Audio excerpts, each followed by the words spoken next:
aqui na nossa região, pensa numa história que deu muito o que falar. Você vai lá, morre lá um parente seu. Aí você vai em terra. Tá aqui, ó. Enterrou o túmulo. Aí depois de um tempo, você chega lá para visitar. Aí você olha e fala, mas peraí, esse túmulo é do meu ente querido que morreu.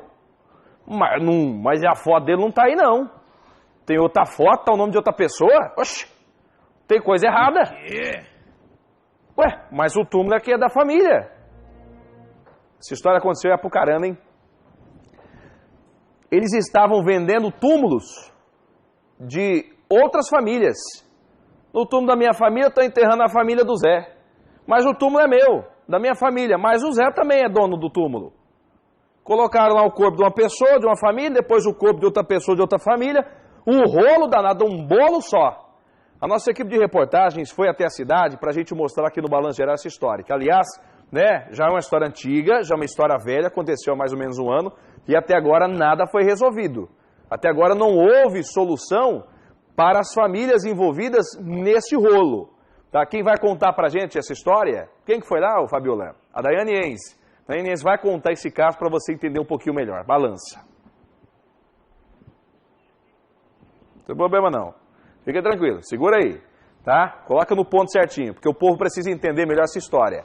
Oxe, 2 defuntos, 2 famílias no mesmo túmulo? Tá pronto aí? Hã? Já. Então coloca no ponto, roda. O tempo não apaga a humilhação e a revolta vivida pela família de Eliane. A gente que é da família, tanto eu como a outra moça, foi muito triste pra gente. Em julho do ano passado, a família descobriu que o túmulo, onde 3 parentes estavam enterrados, havia sido violado. O jazigo perpétuo, ganhado da prefeitura de Apucarana muitos anos antes, tinha sido vendido para uma outra família. Na época, Marilda ficou revoltada ao ver a lápide de outra pessoa no lugar onde estavam enterrados 2 irmãos e um neto, que nasceu morto. Está na justiça, um advogado muito bom, ele vai ver para nós aonde eles estão e a gente quer eles. O caso foi parar na delegacia e até na justiça. A família da moça, que morreu num acidente de trânsito e foi enterrada no túmulo, apresentou comprovantes de pagamentos do terreno para a Autarquia de Serviços Funerários de Apucarana.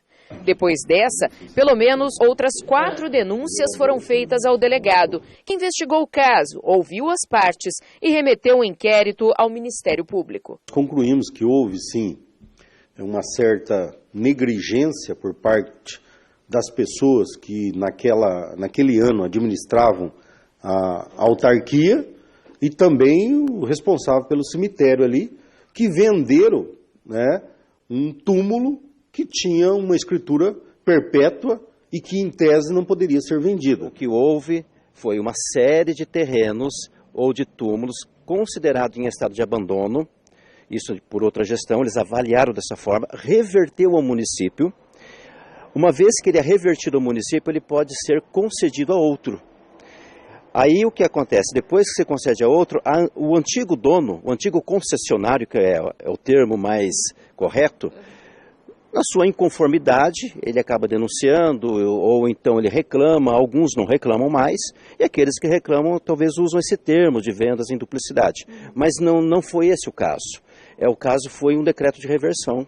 No começo, nenhuma das 2 famílias queriam que fossem retirados os restos mortais dos entes queridos aqui do túmulo.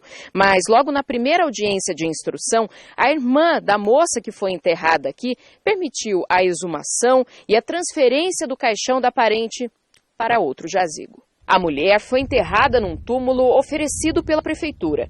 A exumação confirmou que os restos mortais das outras 3 pessoas, incluindo o bebê, não foram violados. Por enquanto, a família de Eliane se sente aliviada com a decisão, mas espera que os responsáveis pela venda duplicada do jazigo sejam punidos. Eu achei um absurdo e por isso a gente procurou a justiça mesmo e eu quero justiça ainda.